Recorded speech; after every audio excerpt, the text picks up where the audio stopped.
Hello student, स्वागत है आपका जागृति क्लासेस लर्निंग ऐप पर। तो प्यारे बच्चों, हम पढ़ रहे थे 12th भौतिक विज्ञान का 12वां चैप्टर परमाणु। तो ये लगभग क्लास जो है इस चैप्टर की आखिरी क्लास रहेगी लगभग। अब चेक करिए, तो अगला टॉपिक जो हमें पढ़ना है हाइड्रोजन स्पेक्ट्रम पढ़ना है। क्या पढ़ना है भाई? Hydrogen emission spectrum. मतलब हाइड्रोजन का एमिशन मतलब उत्सर्जन स्पेक्ट्रम जो मेन है। एक उत्सर्जन स्पेक्ट्रम होता है और एक अवशोषण स्पेक्ट्रम होता है। तो अपने को पढ़ना है, अपने को क्या पढ़ना है भाई प्यारे बच्चों? अपने को पढ़ना है उत्सर्जन स्पेक्ट्रम। मेन जो अपने सिलेबस में है वो क्या है? उत्सर्जन स्पेक्ट्रम है। तो क्या है कि एक बंद नली है, सील बंद नली है, सील बंद नली है। इसमें हाइड्रोजन गैस भरकर इसको गर्म करते हैं, गर्म करें या हाइड्रोजन गैस भरकर गर्म करें या निम्न दाब पर इसमें विद्युत विसर्जन करें। क्या करें? विद्युत विसर्जन करें। दो चीज़ें हैं, विद्युत विसर्जन करें तो क्या होगा? तो देखो, सील बंद नली है, उसमें हाइड्रोजन गैस भरकर या तो बेटा गर्म करें या फिर अथवा क्या करें, इसमें न्यून दाब पर विद्युत धारा प्रवाहित करें या विद्युत विसर्जन करें। तो ये क्या करती है? तो ये विकिरण उत्सर्जित करती है। तो ये क्या करता है? गैस विकिरण उत्सर्जित करती है। तो गैस क्या करती है? विकिरणें उत्सर्जित, विकिरणें उत्सर्जित करती है, विकिरणें उत्सर्जित करती है। ध्यान से देखिएगा, मेरी बात को समझने की कोशिश कीजिएगा। यदि सीलबंद नली में हाइड्रोजन गैस भरकर या तो उसे गर्म करें या उसी सीलबंद नली में निम्न दाब पर विद्युत विसर्जन करें और विद्युत धारा प्रवाहित करें, तो ये जो गैस है ये क्या करती है? ये विकिरणें उत्सर्जित करती है, जिसे बाद में ये जो विकिरणें उत्सर्जित करती है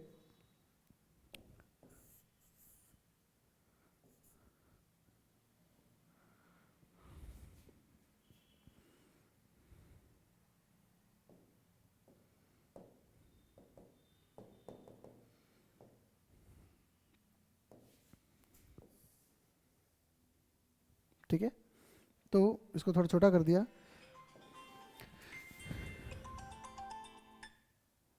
तो विद्युत विसर्जन करें, क्या है? सीलबंद नली है, इसमें हाइड्रोजन गैस भरकर गर्म करें या निम्न दाब पर विद्युत विसर्जन करें, तो ये विकिरण उत्सर्जित करती है। इन विकिरणों को बाद में अपन किससे देखें? स्पेक्ट्रोमीटर से देखते हैं। किससे देखते हैं भाई? स्पेक्ट्रोमीटर से देखेंगे। स्पेक्ट्रोमीटर से देखेंगे तो अपने को क्या दिखेगी? कुछ रेखाएं दिखेगी। क्या दिखेगी? कुछ रेखाएं दिखेगी। क्लियर? कुछ रेखाएं दिखेगी। ये जो रेखाएं होगी ये होगी चमकीली रेखाएं। अब आपको पता है चमकीली रेखाओं के लिए बैकग्राउंड कैसा होना चाहिए? डार्क। ठीक है, तो डार्क बैकग्राउंड पर अपने को कैसी रेखा दिखेगी? या काले बैकग्राउंड पर, डार्क बैकग्राउंड पर कैसी रेखाएं? चमकीली रेखाएं दिखेगी, कुछ चमकीली रेखाएं दिखेगी। तो ये देखिए, सीलबंद नली है, उसमें हाइड्रोजन, देखो ये चित्र देखिए, ये कंटेनर है, इसमें गैस भर दी, ठीक है, सील बंद है। अब इसमें क्या? स्लिट से गुजारा, फिर इसको प्रिज्म में से गुजारा, प्रिज्म में से गुजारा, तो देखो ये इस तरह से कुछ रेखाएं दिखी, सारी नहीं दिखी। क्या दिखी? कुछ रेखाएं दिखी, कुछ रेखाएं दिखी। क्लियर? रदरफोर्ड की कमी में ये बताया गया था कि ये कंटिन्यू स्पेक्ट्रम आएगा, लेकिन वास्तव में क्या होता है? कुछ पट्टियां दिखेगी, कुछ रेखाएं दिखेगी बात में, और वो पट्टियां किसी चमकीली होगी, क्योंकि क्या होगा? फोटोन निकलेगा, उत्सर्जन हो रहा है। क्या हो रहा है? देखिए, पॉजिटिव है, इलेक्ट्रॉन है। क्लियर? अब वापस देखो, ये इलेक्ट्रॉन है, ठीक है। अब ये इलेक्ट्रॉन जब यहाँ से यहाँ आएगा तो ये फोटोन का उत्सर्जन करेगा। क्या होगा? फोटोन निकलेगा, और फोटोन निकलेगा मतलब चमक है। ये फोटोन क्या होती है? चमक। जैसे सूर्य का प्रकाश आता है वो चमक, तो इसकी रेखाएं भी कैसी होगी? चमकीली होगी। और जब चमकीली रेखाएं अपने को प्राप्त करनी है तो अपन किस बैकग्राउंड पे प्राप्त करेंगे? ब्लैक बैकग्राउंड पे या डार्क बैकग्राउंड पे अपन इसको प्राप्त करेंगे। ये जो है उत्सर्जन स्पेक्ट्रम है, ध्यान से सुनिएगा। उत्सर्जन स्पेक्ट्रम को, उत्सर्जन स्पेक्ट्रम जो है उसे गैसों का फिंगरप्रिंट भी कहते हैं। क्या कहते हैं? गैसों का फिंगरप्रिंट भी कहते हैं, फिंगरप्रिंट भी कहते हैं, फिंगरप्रिंट। निश्चित रूप से देखो फोटोन निकल रहा है। तो इस तरह से ये मैंने पूरी कहानी बता दी। ये आपको किसकी बताई? उत्सर्जन स्पेक्ट्रम की कहानी बताई। किसकी बताई? उत्सर्जन स्पेक्ट्रम क्या होता है उसके बारे में बताया, आगे और भी पढ़ेंगे। ठीक है, ये प्रिज्म में से गुजारते हैं तो इस तरह से चार कलर दिखेंगे, वॉयलेट, ब्लू, ब्लू ग्रीन और रेड, चार पट्टियां दिखेगी आपको अलग अलग। ठीक है, तो पर ये यहाँ से जब ऊपर गया तो इसको कुछ ना कुछ ऊर्जा दी है अपन ने, ठीक है। तब ये ऊपर गया तब इसने क्या किया, अवशोषण, और जब ये ऊपर से नीचे आया तब इसने किया उत्सर्जन। तो उत्सर्जन का तो अपन ने पढ़ लिया। अवशोषण का क्या है, इसका जस्ट उल्टा है। अवशोषण में क्या करेंगे कि गैस में से क्या करेंगे, गैस में से लाइट श्वेत प्रकाश को प्रवाहित करेंगे। किसको करेंगे, श्वेत प्रकाश को गैस में से प्रवाहित करेंगे, और फिर उसके बाद से जैसे प्रिज्म में से गुजारेंगे तो अपने को अब जो रेखाएं मिलेगी वो क्या मिलेगी, काली रेखाएं मिलेगी। कैसी रेखाएं मिलेगी, काली रेखाएं मिलेगी। सुनिएगा, श्वेत प्रकाश को गैस में से जब इसको गुजारते हैं और गैस में से गुजारने के बाद जैसे प्रिज्म रख देते हैं उसके आगे, तो अपने को क्या इसमें से कैसी मिलती है, स्पेक्ट्रम, काली रेखाएं मिलती है। और काली रेखाएं आपको पता है किस बैकग्राउंड पे मिलेगी, चमकीले बैकग्राउंड पर। तो अपने को चमकीले बैकग्राउंड पर काली रेखाएं मिलेगी भाई। क्लियर। तो ये थोड़ा सा मैंने आपको समझाने की कोशिश की। तो वापस देखिए, आगे और पढ़ेंगे। सील बंद नली में हाइड्रोजन गैस भरकर गर्म करें, यहाँ निम्न दाब पर विद्युत विसर्जन करें तो विकिरणें उत्सर्जित होगी, और ये जो विकिरणें होगी इसको अपन स्पेक्ट्रोमीटर से देखेंगे तो अपने को इसमें कुछ रेखाएं दिखेगी, और ये जो रेखाएं होगी चमकीली होगी, जिसे अपन ब्लैक बैकग्राउंड पे प्राप्त कर सकते हैं। इसका जस्ट उल्टा कि ये सारा है, ये कौन सा स्पेक्ट्रम हो गया, उत्सर्जन स्पेक्ट्रम हो गया। इसका जस्ट उल्टा अवशोषण स्पेक्ट्रम क्या होता है, तो अवशोषण स्पेक्ट्रम जब वो इलेक्ट्रॉन ऊर्जा को अवशोषित करता है, तो जैसे किसी गैस में से प्रकाश प्रवाहित कर दिया, प्रकाश में ऊर्जा होती है, वो ऊर्जा उसको मिलेगी और वो ऊर्जा लेके कहाँ जाएगा, निम्न ऊर्जा स्तर से उच्च ऊर्जा स्तर में जाएगा। लेकिन आपको पता है 10⁻⁻8 सेकेंड समय में भी क्या हो जाएगा, वापस आ जाएगा। तो अवशोषण और उत्सर्जन स्पेक्ट्रम, ये रेखिल, यहाँ से पता चल रहा है कि स्पेक्ट्रम कैसा है, रेखिल है, ठीक है। और रदरफोर्ड साहब के अनुसार लोगों ने क्या माना था, ठीक है। तो ये 3 तरह के स्पेक्ट्रम आपको दिख रहे हैं, मैंने यहाँ बता दिया। ये स्पेक्ट्रम है सतत स्पेक्ट्रम, ऐसा कंटिन्यू होता तो ये सतत स्पेक्ट्रम होता। ये जो स्पेक्ट्रम है ये है उत्सर्जन स्पेक्ट्रम, सतत स्पेक्ट्रम। ध्यान से देखिए, चित्र से समझ में आने की कोशिश करिए। सतत स्पेक्ट्रम, दूसरा है उत्सर्जन स्पेक्ट्रम। क्लियर। अब ये चमकीली रेखाएं, कैसी रेखाएं, चमकीली, देखो ये दिख रहा है डार्क रेखाएं हैं। अब ये चमकीली रेखाएं पर बैकग्राउंड कैसा है, डार्क, ठीक है। तो ये चमकीली रेखाएं दिखेगी। और ये है आपका तीसरा अवशोषण स्पेक्ट्रम।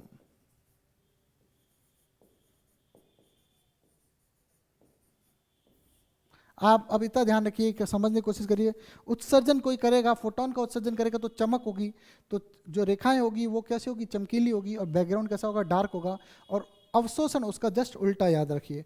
आगे बढ़ते हैं, ये तीनों तरह के स्पेक्ट्रम आपको दिख रहे हैं। आगे बढ़ते हैं अगले स्लाइड में। तो ये जैसे दिख रहा है हॉट गैस है, ठीक है। जैसे इसमें से विद्युत विसर्जन किया, क्या किया इसमें, हॉट गैस है, मतलब विद्युत विसर्जन किया, विद्युत धारा प्रवाहित करी इसमें। क्लियर। या गर्म किया तो क्या हुआ, इससे जो स्पेक्ट्रम निकला वो इस तरह से निकलेगा, एमिशन स्पेक्ट्रम। ये रेखाएं मिलेगी आपको, कैसी मिलेगी, चमकीली। ये सारी रेखाएं कैसी है, चमकीली रेखाएं मिलेगी। और बैकग्राउंड कैसा है, आपको दिख रहा है डार्क है, ठीक है, चमकीली रेखाएं। तो ये उत्सर्जन स्पेक्ट्रम हो गया भाई, उत्सर्जन स्पेक्ट्रम हो गया। क्लियर। अब ऐसा क्या है, हाई डेंसिटी हॉट मैटर, मतलब जैसे ही प्रकाश को ठंडी गैस, कोल्ड गैस में से गुजारा, तो अब जो है इलेक्ट्रॉन जो ऊर्जा पाकर इसमें इलेक्ट्रॉन क्या होंगे, उच्च ऊर्जा स्तर पे जाएंगे, ठीक है, ऊर्जा पाकर। और इसमें इलेक्ट्रॉन ऊर्जा रिलीज करके वापस निम्न ऊर्जा स्तर में आएंगे। तो यहाँ कर रहे हैं अवशोषण और यहाँ नीचे आ रहे हैं, तो ऊर्जा भेज रहे तो उत्सर्जन। क्लियर। और ये आपको दिख रही है सारी रेखाएं कैसी है, डार्क है। तो रेखाएं कैसी है, डार्क या काली रेखाएं। काली रेखाएं किस पे दिखेगी, चमकीले बैकग्राउंड पे, ठीक है। तो काली रेखाएं हैं, दोनों एक दूसरे के उल्टे, कोई दिक्कत वाली बात नहीं है। अब ये देखो, हाइड्रोजन का रेखिल स्पेक्ट्रम जो है एवं उसकी व्याख्या करनी है अपने को। क्लियर। अब इसकी व्याख्या करनी है। तो प्यारे बच्चों देखिए, यदि हाइड्रोजन गैस को एक सील बंद नली में भरकर गर्म किया जाए या इसे न्यून दाब पर किसी नली में भरकर विद्युत धारा प्रवाहित की जाए तो वह विकिरण उत्सर्जित करती है। यदि इस प्रकार से प्राप्त विकिरण का स्पेक्ट्रोमीटर द्वारा विश्लेषण किया जाता है तो पता चलता है कि इसमें कुछ विशिष्ट तरंगदैर्ध्य ही उपस्थित है, कुछ विशिष्ट ही उपस्थित है, सारी नहीं है। इस प्रकार के स्पेक्ट्रम को उत्सर्जन रेखिल स्पेक्ट्रम कहते हैं। उत्सर्जन स्पेक्ट्रम है और रेखाओं के रूप में है, इसलिए उत्सर्जन रेखीय स्पेक्ट्रम कहते हैं। इसमें काली पृष्ठभूमि पर चमकीली रेखाएं प्राप्त होती है। अभी बताया मैंने, काली पृष्ठभूमि पर चमकीली रेखाएं प्राप्त होती है। परमाणु हाइड्रोजन गैस के स्पेक्ट्रम कुछ भाग को चित्र में दर्शाया गया है, वो अपन ने देख लिया सारी कहानी। अब आ जाओ आगे, थ्योरी पढ़ते हैं, इतिहास क्या है। ठीक है, तो देखिए इतिहास की बात करें तो संगत तरंग दैर्ध्य क्रमशः अपने को 656.3 मिलीमीटर, 486.1 नैनोमीटर, 434.1 नैनोमीटर तथा 480.2 नैनोमीटर, यह हाइड्रोजन के लिए 4 तरंग दैर्ध्य मिली। सन 1885 में स्विस अध्यापक, एक अध्यापक थे, मैंने आपको पहले ही बताया, बामर साहब ने अनुभविक रूप से प्राप्त किया 1885 में। 1885 में स्विस अध्यापक, गांधी जी के टाइम की बात है लगभग, आप ये मानो। ठीक है, तो 1885 में स्विस अध्यापक जॉन बामर ने अनुभविक रूप से प्राप्त किया कि इन रेखाओं तथा इसी परास में कुछ प्रेक्षित कुछ अन्य रेखाओं की तरंग दैर्ध्य नीचे दी गई समीकरण द्वारा व्यक्त की जाती है। बामर साहब ने ये समीकरण दिया। बामर साहब ने जो समीकरण दिया, अपन ने वो पढ़ा था ना, ये वाला समीकरण पहले पढ़ चुके अपन। ये वाला समीकरण दिया इस रूप में, पहले उन्होंने पहले इस रूप में दिया। उपयुक्त सूत्र द्वारा प्राप्त तरंग दैर्ध्य नैनोमीटर में व्यक्त होती है। इसी प्रकार से प्राप्त तरंग दैर्ध्य की श्रेणी को बामर श्रेणी कहा जाता है। बामर श्रेणी की कुछ रेखाएं निकट पराबैंगनी क्षेत्र में प्राप्त होती है। कुछ वर्षों बाद रेडबर्ग नामक वैज्ञानिक ने बामर के सूत्र को और सरलतम किया। तो सूत्र तो ये दिया था बामर साहब ने, लेकिन रेडबर्ग ने फिर इसी सूत्र को इस रूप में कन्वर्ट किया। किसने किया? रेडबर्ग ने। रेडबर्ग। आर क्या है? गैस नियतांक है। आर का मान कितना है? तो आर का मान कितना होता है वो एक बार याद करते हैं, 1.097 इंटू 10 की घात 7। क्लियर? Metre inverse.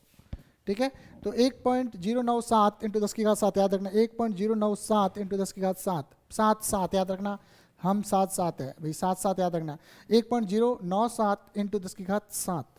यहाँ आर एक नियतांक है जिसे रेडबर्ग नियतांक कहा जाता है। ठीक है, बामर तथा रेडबर्ग दोनों के सूत्र बामर श्रेणी को तरंग दैर्ध्यों के लिए सही थे।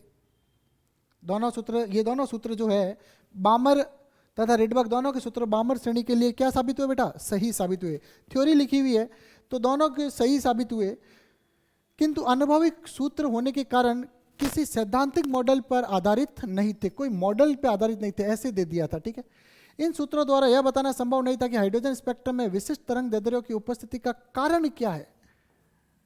विशिष्ट जो तरंग दैर्ध्य मिल रही है उसका कारण क्या है? बाद में पता चला कि हाइड्रोजन के रेखीय स्पेक्ट्रम में बामर श्रेणी के अतिरिक्त अन्य श्रेणियां भी उपस्थित है।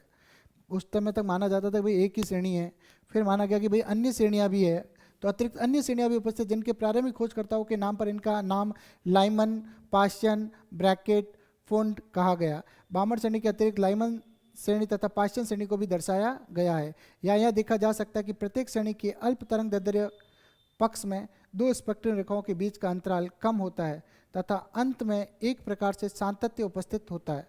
ठीक है, तो ये साधारण सी कहानी है, इसमें ज़्यादा दिमाग तो अपने को बिल्कुल भी नहीं लगाना है।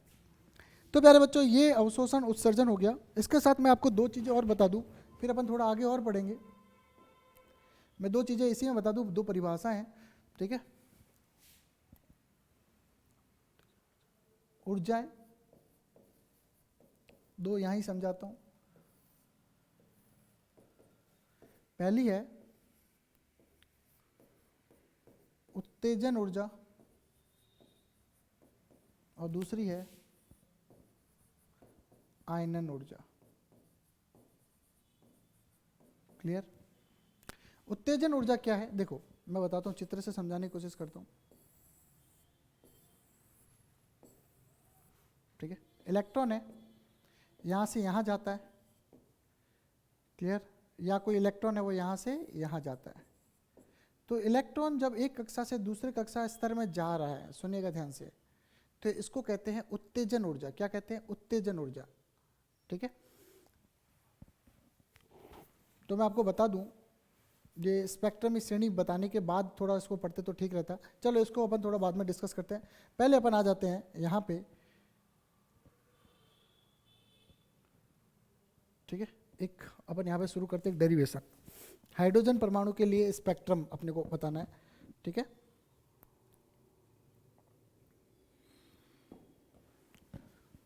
बोर द्वारा उसमें कुछ डेटा और चाहिए था, इसलिए मैंने उसको होल्ड कर दिया। हाइड्रोजन, बोर द्वारा हाइड्रोजन स्पेक्ट्रम की व्याख्या,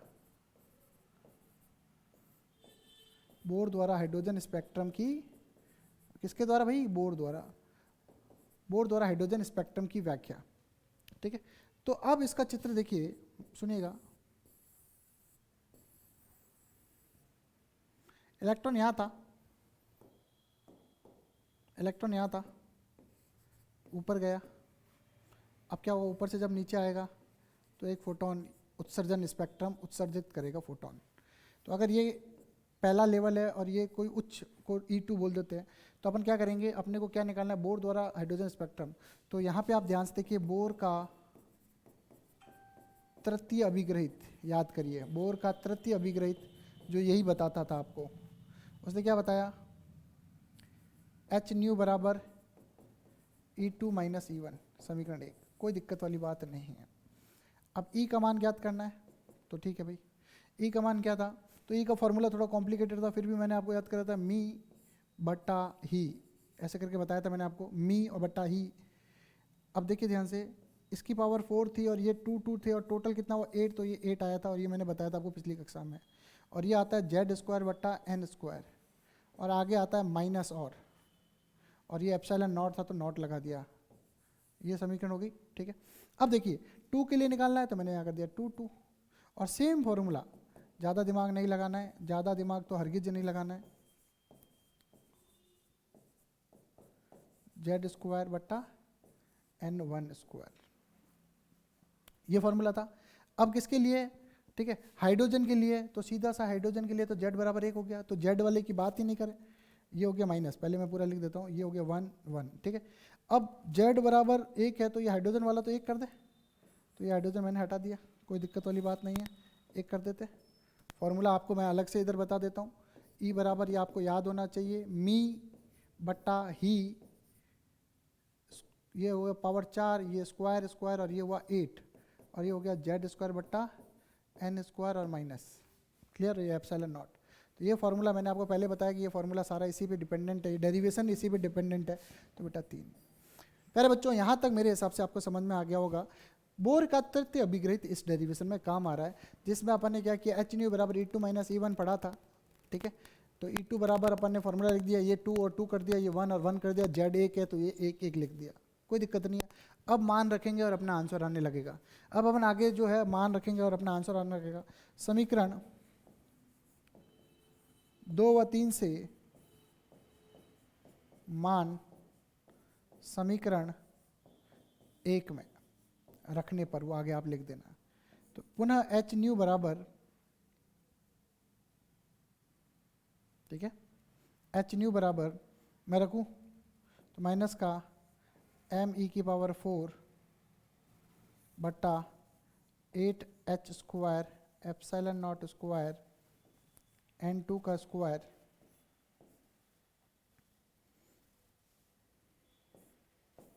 माइनस m e का power 4 8h square epsilon nought square n1 का स्क्वायर, ठीक है, ये 2 है, ठीक है। अब प्यारे बच्चों क्या करेंगे अपन? थोड़ा सा इसको छोटा करने की कोशिश करते हैं, थोड़ा सा ऊपर करने की कोशिश करते हैं। अब क्या करेंगे यहाँ पे, ध्यान से देखिएगा, एच न्यू बराबर कॉमन जो आ रहा है वो ले लो, m e की power 4 8h square epsilon not का स्क्वायर, ध्यान से देखिए, माइनस का 1/n2 का स्क्वायर, और ये माइनस माइनस हो गया प्लस 1/n1 का स्क्वायर। देखो ये हो गया 3, ये हो गई समीकरण नंबर 4, और ये हो गई 5, क्लियर? तो ये आ गया एच न्यू इतना। यहाँ तक मेरे हिसाब से आपको दिक्कत नहीं होनी चाहिए। थोड़ा सा और अपन मूव करने की कोशिश करते हैं साइड में, ठीक है। तो ये हो गया अपना यहाँ तक क्लियर। अब देखिए, कटना नहीं चाहिए, यहाँ तक हो गया। अब अपने को कुछ नहीं, अपना आंसर आने के करीब है, ठीक है। रखना चाहो तो जेड स्क्वायर भी रख सकते हो, लेकिन अपन ने सीधा कह दिया हाइड्रोजन, नहीं तो ये जेड स्क्वायर यहाँ पड़ा रहता और जेड स्क्वायर यहाँ तक आता भाई, मेरी बात समझ में आ रही है कि नहीं आ रही है? मेरी इस बात समझ में आ रही कि नहीं आ रही? कर सकते हो, जेड स्क्वायर ले भी सकते हो, बाद में रखना चाहो तो बाद में रख लो, पहले जेड कर दो, चलो जेड स्क्वायर, कोई दिक्कत नहीं है, जेड स्क्वायर, कोई दिक्कत नहीं है, जेड स्क्वायर और जेड स्क्वायर, और यहाँ कॉमन क्या आ जाएगा? Z square. ठीक है, अब मैं क्या करूँ, एच न्यू को मैं लिख सकता हूँ एच सी बाई लैम्बडा, तो यहाँ पे आ गया एम ई की power 4 Z square 8 H square epsilon nought square 1 upon n1 का स्क्वायर माइनस 1 अपॉन n2 का स्क्वायर। क्लियर? मार्कर को करते थोड़ा सा पतला। अब ध्यान से देखिए प्यारे बच्चों, ये सब हो गया। अब मैं सिर्फ मेरे को लैम्बडा रखना है, मैंने रखा 1 बाय लैम्बडा, बाकी सबको उधर भेजना है। एम ई की पावर 4 जेड स्क्वायर, सब नियतांक देखिए 8 एच इधर से नीचे आया H cube epsilon nought square तो है ही, और सी भी नीचे आ गया। क्लियर? और ये पुनः हो गया 1 अपॉन n1 का स्क्वायर माइनस 1 अपॉन n2 का स्क्वायर। अब यहाँ पे मेरे बच्चों देखिए, अब मैं थोड़ा मार्कर अलग ले लेता हूँ। ये देखिए, ये सब है नियतांक, आपको दिख रहे हैं, एम नियत है, ई नियत है, एच नियत है, एप्सिलॉन नॉट नियत है, और ये सब नियत है। ध्यान से देखिए भाई,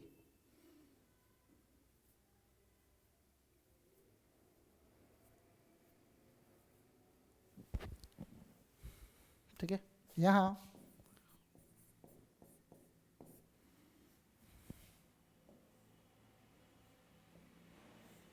यहाँ एम ई 4 की power 8 H cube epsilon nought square C बराबर नियतांक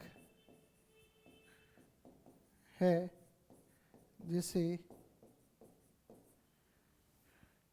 रिडबर्ग नियतांक कहते हैं,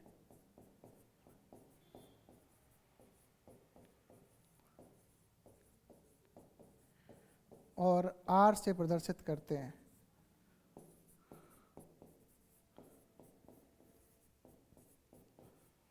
किसे? आर से प्रदर्शित करते हैं, तथा और आर बराबर कितना होता है?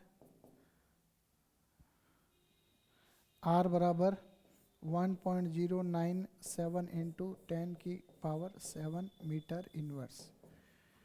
अतः 1 अपॉन लैम्बडा बराबर R Z square 1 upon n1 square minus 1 upon n2 square. ये तो हो गया फाइनल फॉर्मूला। ठीक है, बादल वाला फॉर्मूला हो गया। 1 अपॉन लैम्बडा, इसे क्या कहते हैं? 1 अपॉन लैम्बडा को तरंग संख्या क्या कहते हैं? तरंग संख्या। और लैम्बडा निकालने का ज़्यादातर सवाल आता है, इसमें उल्टा कर देते हैं, इनवर्स। तो 1 अपॉन लैम्बडा बराबर R Z square 1 upon n1 का स्क्वायर माइनस 1 अपॉन n2 का स्क्वायर। यहाँ तक आप ध्यान से देखिए भाई,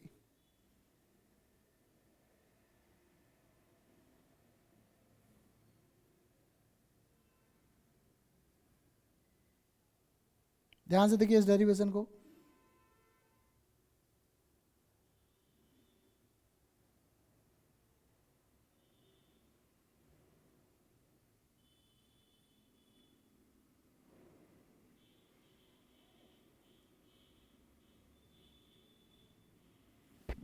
ध्यान से देखिए भाई, ये महत्वपूर्ण है, फाइनल आंसर आ गया। इसमें बहुत सारे न्यूमेरिकल आते हैं भाई, ध्यान से देखिए इसको।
क्लियर भाई यहाँ तक?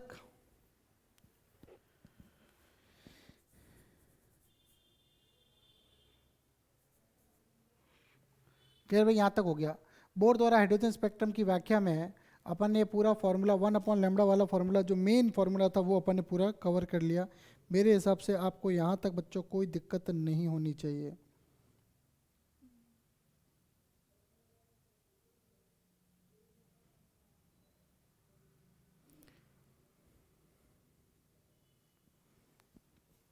अब क्या ये सूत्र आ गया?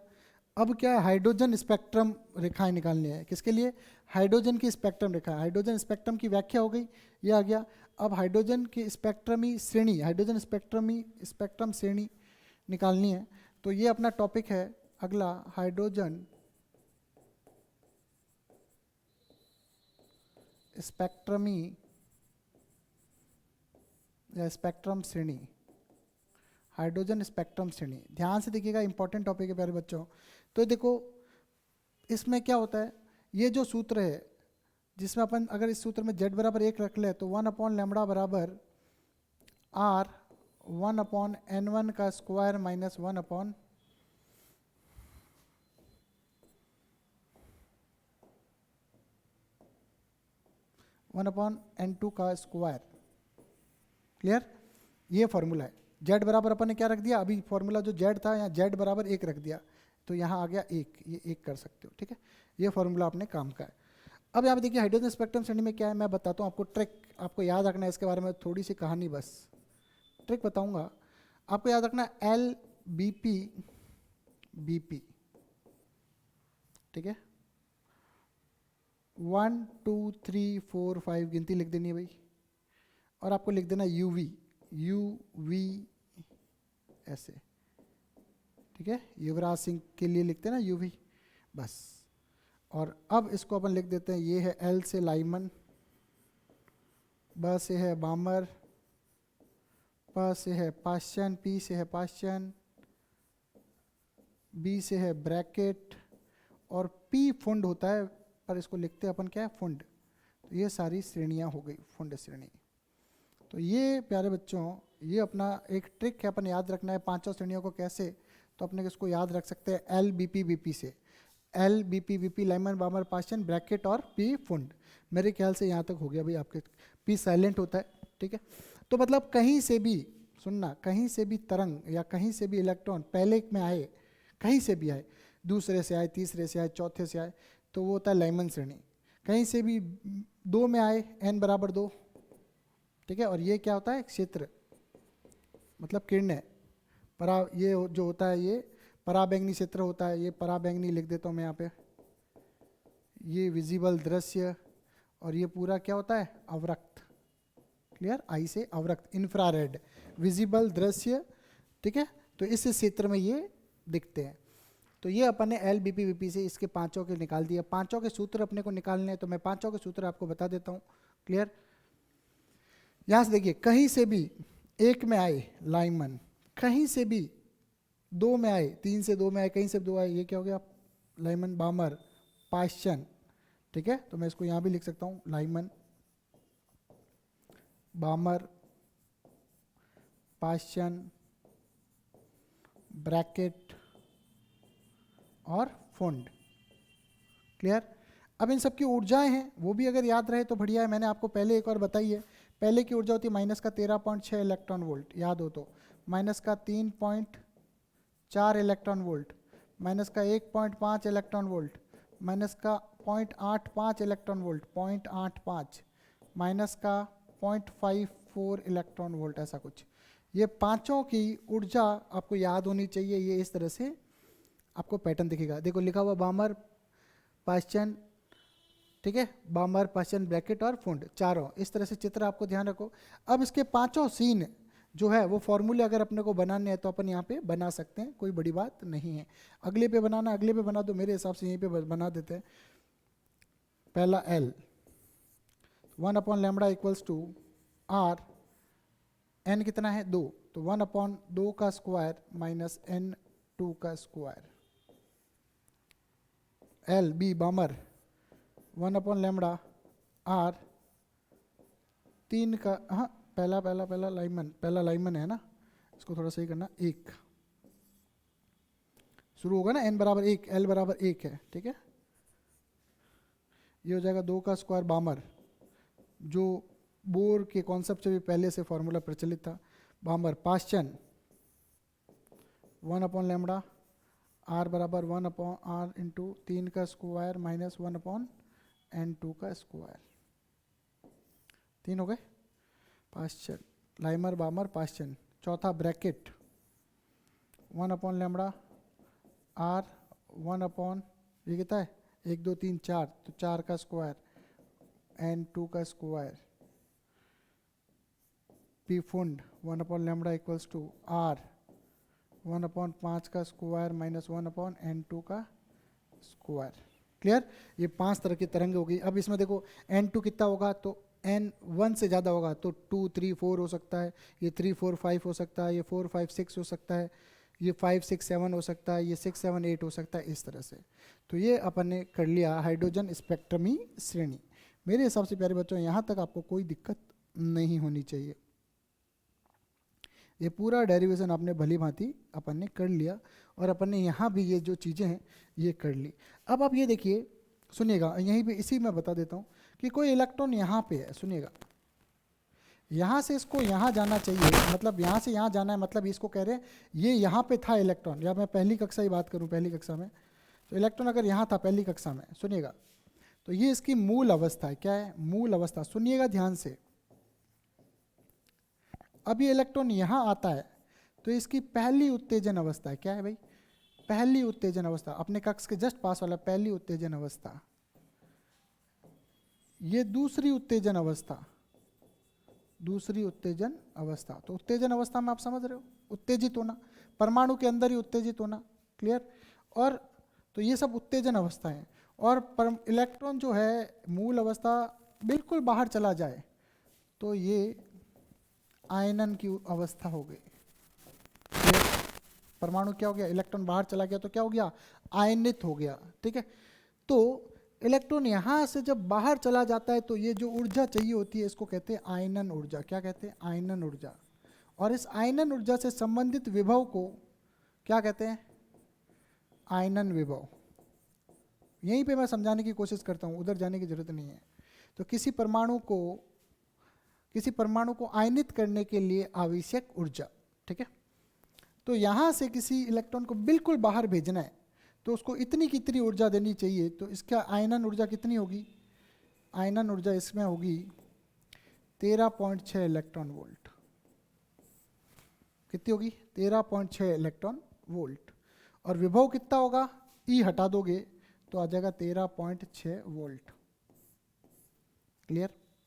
अब पुनः देखिए, जब इलेक्ट्रॉन यहाँ से यहाँ आया तो परमाणु में मतलब इलेक्ट्रॉन को, सुना क्या है, उत्तेजन अवस्था। तो इलेक्ट्रॉन को परमाणु के अंदर ही निम्न ऊर्जा स्तर से उच्च ऊर्जा स्तर में उत्तेजित करने के लिए आवश्यक ऊर्जा, निम्न ऊर्जा स्तर से उच्च ऊर्जा स्तर में उत्तेजित करने के लिए आवश्यक ऊर्जा को उत्तेजन ऊर्जा। तो यहाँ जो ऊर्जा चाहिए उसको क्या कहूँगा मैं, उत्तेजन ऊर्जा। क्या कहूँगा, उत्तेजन ऊर्जा। क्लियर। और इससे संबंधित विभव को क्या कहूँगा, उत्तेजन विभव। क्लियर बात है। अब देखिए इसमें यहाँ से अगर यहाँ आता है तो उत्तेजन ऊर्जा कितनी होगी, तो मैं कहूँगा, सुनिएगा, माइनस का 1.5 माइनस का 13.6, तो ये कितना हो जाएगा, 1.5 गया तो 12.5 चला गया तो हो जाएगा 12.1 इलेक्ट्रॉन वोल्ट। ये तो होगी, दोनों का अंतर कर लेंगे, फाइनल माइनस इनिशियल, तो माइनस का 1.5 इलेक्ट्रॉन वोल्ट माइनस का 13.6, तो ये प्लस में हो जाएगा, तो 12.6 इलेक्ट्रॉन वोल्ट चाहिए यहाँ से यहाँ उत्तेजित करने के लिए। और विभव कितना चाहिए होगा, 12.1 वोल्ट। तो ये मैंने उदाहरण सहित आपको उत्तेजन ऊर्जा और आयनन ऊर्जा और दोनों के विभव बता दिए भाई। यहाँ तक मेरे हिसाब से आपको तकलीफ नहीं होनी चाहिए प्यारे बच्चों। तो इसकी परिभाषा अगर बनानी हो तो अब अपन आ जाते हैं पुराने अपने एक टॉपिक जो अपन ने छोड़ा था, उत्तेजन ऊर्जा। तो परमाणु में इलेक्ट्रॉन को निम्न ऊर्जा स्तर से किसी उच्च ऊर्जा स्तर में भेजने के लिए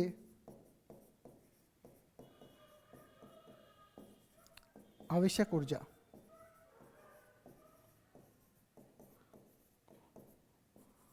उत्तेजन ऊर्जा कहते हैं।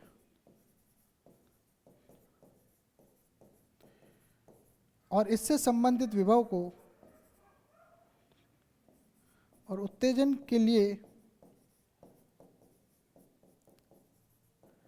आवश्यक विभव को उत्तेजन विभव कहते हैं।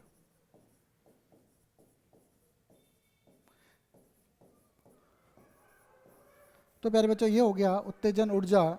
ठीक है, मतलब यहाँ से इलेक्ट्रॉन को उत्तेजित होना है उच्च ऊर्जा स्तर में, मतलब यहाँ से यहाँ जाना है, और बाहर निकलना है तो इसको कहेंगे आयनन। तो परमाणु में इलेक्ट्रॉन को परमाणु से ही बाहर निकालने, अर्थात आयनित करने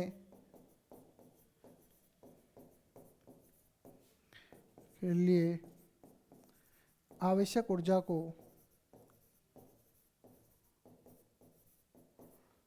आयनन ऊर्जा कहते हैं।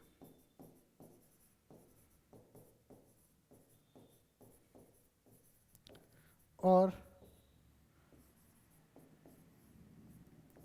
आयनन ऊर्जा से संबंधित विभव को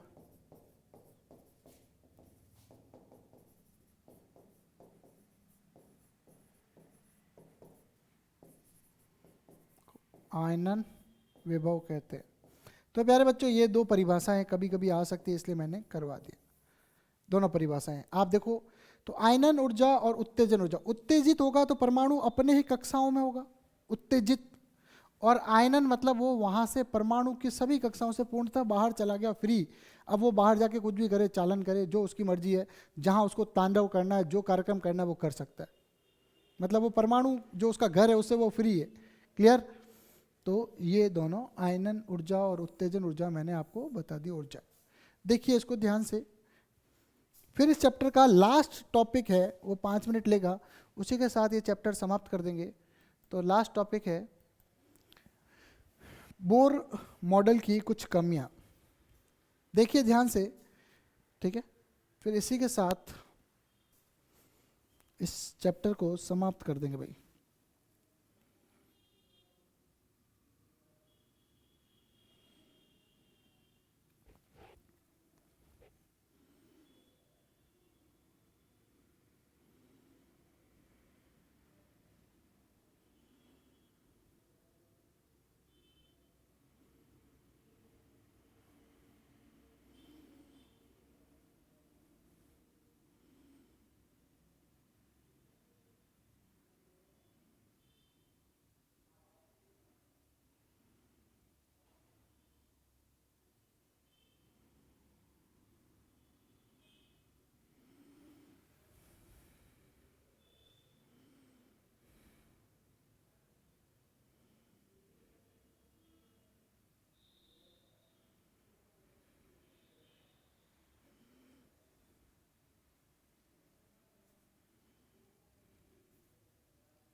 अगला लास्ट है, बोर की पूरी कहानी हो गई समाप्त। और मुझे लगता है कि आपको इस टॉपिक ने बिल्कुल भी बोर नहीं किया होगा। इस पे बहुत ज़्यादा न्यूमेरिकल बनते हैं और ये मेरे हिसाब से न्यूमेरिकल के पॉइंट ऑफ व्यू से बड़ा ही महत्वपूर्ण है। ये सारा अपन ने पढ़ लिया। आगे पढ़ते हैं बोर मॉडल की कमियां, और इसी के साथ चैप्टर समाप्त होगा। तो अगला टॉपिक है बोर मॉडल की कमियां। हर किसी की कमियां मैंने आपको बताया, मॉडल की कमियां तो सब में हो ही जाती है, और जो काम करेगा उसमें कमियां तो निकलेगी ही, कोई बड़ी बात नहीं है। तो बोर मॉडल की कमियां, पहली कि बोर के अभिग्रहित बोर मॉडल सिर्फ हाइड्रोजन परमाणु, हाइड्रोजन सम परमाणुओं के लिए वैध है।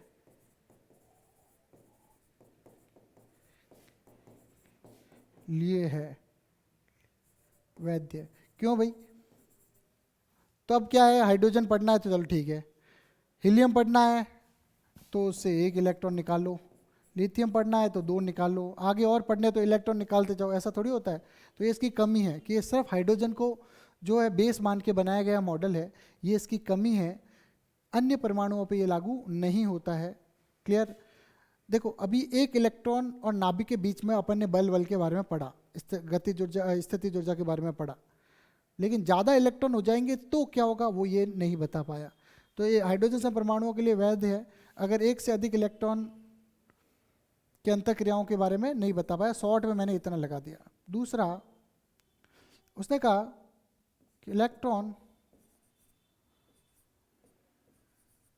वृत्ताकार कक्षाओं में चक्कर लगाते समय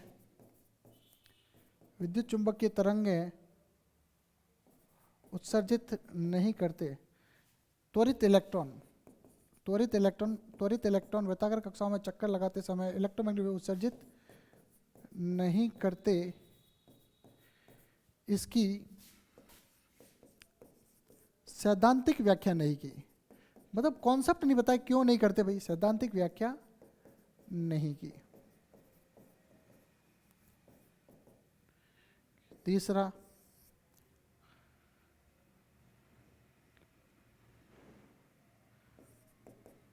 बोर ने बताया कि इलेक्ट्रॉन वृत्ताकार कक्षाओं में चक्कर लगाते हैं,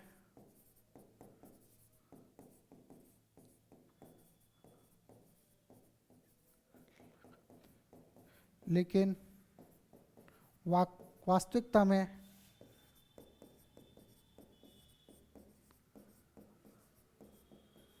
कक्षाएं दीर्घवृत्ताकार होती है। कैसी होती है भाई? दीर्घवृत्ताकार होती है। तो देखो दो तो वृत्ताकार का हो गया कि वृत्ताकार चक्कर लगाते समय इलेक्ट्रोमैग्नेटिक वेव उत्सर्जित करते, इसके बारे में बताया नहीं, और वृत्ताकार बोला लेकिन वास्तव में वृत्ताकार होती नहीं है क्योंकि बल्कि दीर्घवृत्ताकार होती है, बल्कि दीर्घवृत्ताकार होती है।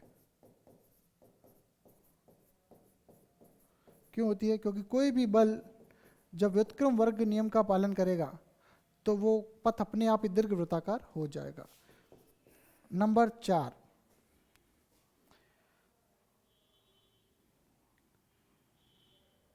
यह मॉडल स्पेक्ट्रमी रेखाओं की तीव्रता के बारे में जानकारी नहीं देता है। तीव्रता के बारे में कुछ नहीं बताता भाई, कि जितनी भी स्पेक्ट्रम रेखा उनकी तीव्रता के बारे में नहीं बताता। पांचवा इसको ऐसे याद करो, चूजी विस्टा।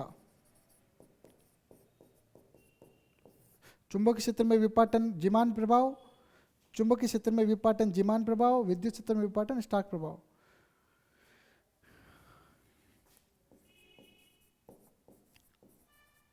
ठीक है? तो स्पेक्ट्रमी रेखाओं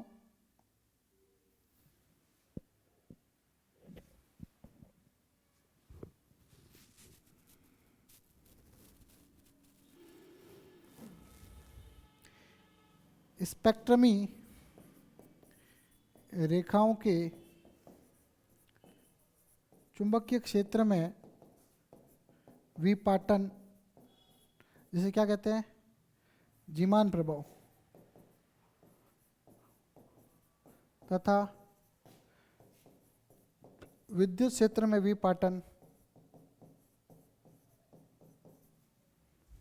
जिसे स्टार्क प्रभाव कहते हैं, की व्याख्या करने में असफल रहा,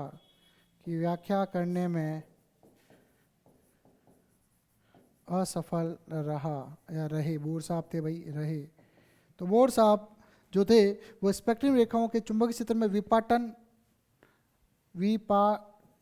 ठीक है, विपाटन जिसे जिमान प्रभाव कहते हैं, तथा विद्युत क्षेत्र में विपाटन जिसे स्टार्क प्रभाव कहते हैं, की व्याख्या करने में असफल रहे। तो बोर मॉडल की कमियां, ये 5 कमियां हैं। ठीक है, इन्होंने खोज बहुत की तो कमियां ज़्यादा आई, तो सभी कमियां हैं। तो वृत्ताकार के बारे में बता दो।